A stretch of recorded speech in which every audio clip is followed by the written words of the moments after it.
লুঙ্গির অনেকটা অংশ ভিজে গেছে। আমি মাদ্রাসায় লেখাপড়া করি, তাই কিছুটা কনজারভেটিভ টাইপের। স্বপ্নদোষ বিষয়টা আমার কাছে টেনশনের। যখন আমি বিষয়গুলো নিয়ে ভাবছিলাম, এমন সময় আমার রুমে এসে উপস্থিত হলো আমার বড় ভাবির ছোট বোন। তাকে দেখার সাথে সাথে আমি কম্বল টেনে নিজের লুঙ্গিটা ঢাকার চেষ্টা করলাম। সে মিটিমিটি হাসছে। একে তো আমি হুজুর টাইপের মানুষ, তার উপর উনি আমার বেআইন হলেও আমার কাছে বেগানা নারী। উনি আমাকে বলল, কি বেআই, বিছানায় প্রস্রাব করেছেন নাকি নাকি হয়েছে? আমি কোনো কথার উত্তর না দিয়ে মুখটা ঘুরিয়ে ফেললাম। এমন সময় ভাবি নাস্তার টেবিল থেকে আমাকে এবং তার বোনকে ডাকতে লাগলো, ফাতেমা, নাস্তার টেবিলে নাস্তা দিয়েছি, তুই আবার কই গেলি? আর রাব্বি কি এখনো ঘুম থেকে ওঠেনি? তাড়াতাড়ি সবাই নাস্তা করতে এসো। বোনের ডাক শুনে আমার বেআইন রুম থেকে চলে গেল। আমি অনেকবার বড় ভাবিকে নিষেধ করেছি যেন তার বোনকে হুটহাট আমার রুমে না পাঠায়, তবুও ফাতেমা বড় ভাবির নিষেধ শোনে না। ফাতেমা চলে যাওয়ার পরে আমি এদিক ওদিক তাকিয়ে দৌড়ে বাথরুমে ঢুকে গেলাম। নাস্তার টেবিলে সবাই নাস্তা করতে বসেছেন। মা, বড় ভাই, বড় ভাবি এবং আমার বেআইন, মানে বড় ভাবির ছোট বোন ফাতেমাও নাস্তা করতে বসেছেন। বড় ভাবি বললেন, কিরে ফাতেমা, সবাই নাস্তা করছে, তুই নাস্তা করছিস না কেন?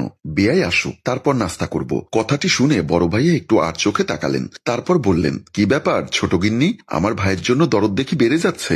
দরদ বাড়বে না? আমার একটা মাত্র বিয়াই, তার জন্য তো দরদ বাড়বে, এটাই তো স্বাভাবিক। মা কোনো কিছু কানে না তুলে নিজের মতো নাস্তা করেই যাচ্ছেন, কারণ বেআইনের আমার প্রতি দরদটা মা ভালো করে জানে। এমন সময় আমি ফ্রেশ হয়ে নাস্তার টেবিলে আসলে বড় ভাবি বলল, আমার বোন তোমার জন্য নাস্তা না করে বসে আছে, আর তুমি আসতে লেট করছো। আমি কি কাউকে আমার জন্য ওয়েট করতে বলেছি নাকি? খবর নিয়ে দেখো, তোমার বোনের ক্ষুধা নেই। কি, আমার ক্ষুধা নেই? ঠিক আছে আপু, আমি এখন খাবো না, বলেই ফাতেমা নাস্তার টেবিল থেকে উঠে চলে গেল। মা বলল, তোর এই মুহূর্তে এই কথাটা বলাটাকে উচিত হয়েছে? দেখতো, মেয়েটা সকাল থেকে কিছুই খায়নি, তোর জন্য ওয়েট করছিল, আর এসেই তাকে ধন্যবাদ না দিয়ে উল্টাপাল্টা কথা বলা শুরু করলি। বড় ভাবি বলল, মা, আপনি নাস্তা করে চলে যান, দেখবেন ফাতেমার ক্ষুধা লাগলে ঠিকই এসে খেয়ে যাবে। আমি অতটা পাত্তা দিলাম না, কারণ আমি আছি স্বপ্নদোষের টেনশনে। বিকালবেলায় গেলাম ডাক্তারের চেম্বারে। ডাক্তার সাহেব আমার মুখে সব কথা শোনার পরে আমাকে কিছু ওষুধ লিখে দিলেন। বললেন, এই ওষুধগুলো খাবেন আর নিয়মিত early bed early rice follow করবেন।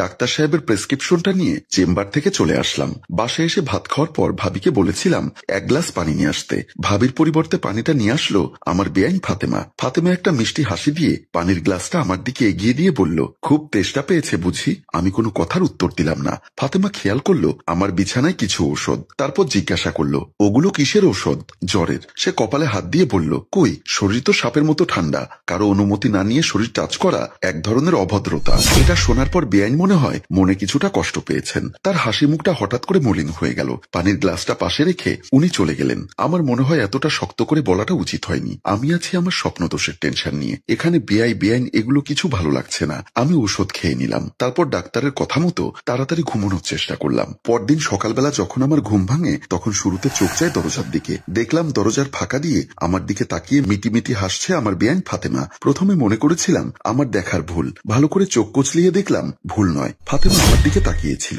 আমাকে জেগে উঠতে দেখে সে হাসতে হাসতে আমার রুমে আসলো। কি গো বেআই, ওষুধ খেয়ে ঘুম ভালো মতো হয়েছে তো?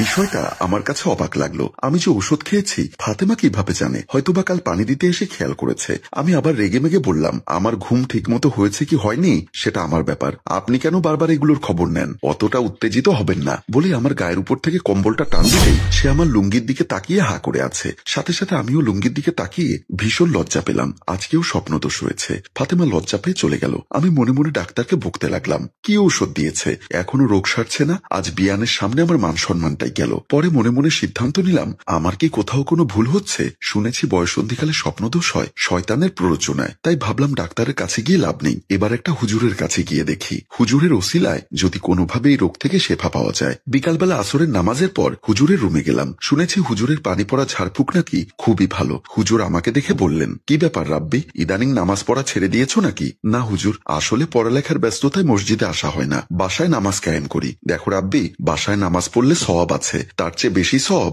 মসজিদে জামাতের সহিত নামাজ পড়লে। এখন কি জন্য এসেছো সেটা বলো। তারপর আমি লাজ লজ্জা ত্যাগ করে হুজুরকে আমতা আমতা করে সব কথা খুলে বললাম। আমার মুখে সব কথা শোনার পর হুজুর বললেন, তুমি কি রাত্রে ঘুমানোর সময় ঘুমের দোয়া পড়ে ঘুমাও?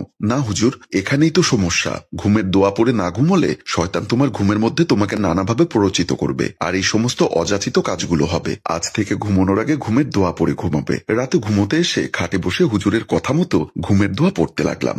এমন সময় খেয়াল করলাম আমার রুমের বাথরুম থেকে বেআইন বের হয়ে আসছে। আমি তাকে দেখে দোয়া পড়া অর্ধেকে আটকে গেল। বেআইন বলল, পুরো ঘুমের দোয়াটা পড়ে নিন। দোয়া দরুদ পড়তে গিয়ে অর্ধেকে থামতে নেই। আমি পুরো ঘুমের দোয়াটা পড়ে অবাক হয়ে গেলাম। আমি যে ঘুমের দোয়া পড়ছি এটা বেআইন জানে কিভাবে? আপনি এখন কি চিন্তা করছেন সেটাও আমি জানি। কি ভাবছেন আপনি ঘুমের দোয়া পড়ছেন এটা আমি কিভাবে জানি? আমি আরো বেশি আশ্চর্য হয়ে যাচ্ছি। আসলে সত্য কথা বলতে আমার বড় ভাবির এই ছোট বোনটা অনেক কিছু জানে যা আমাকে মাঝে মধ্যে অবাক করে দেয়। আজকে আমি উত্তেজিত হলাম না, বললাম আপনার এত কিছু জানতে হবে না, দয়া করে ঘুমোতে যান। উনি আরো কিছুক্ষণ দাঁড়িয়ে কিছু কথা বলতে চেয়েছিল, কিন্তু আমি অস্বস্তি বোধ করছি দেখে শেষ পর্যন্ত উনি চলে গেলেন। আমি শুতে শুতে মনে মনে ভাবলাম, আল্লাহ আজকে যেন শয়তান আমাকে পরাজিত করতে না পারে। মাঝরাতে খট করে একটা শব্দ হলো, সাথে সাথে আমার ঘুমটা ভেঙে গেল।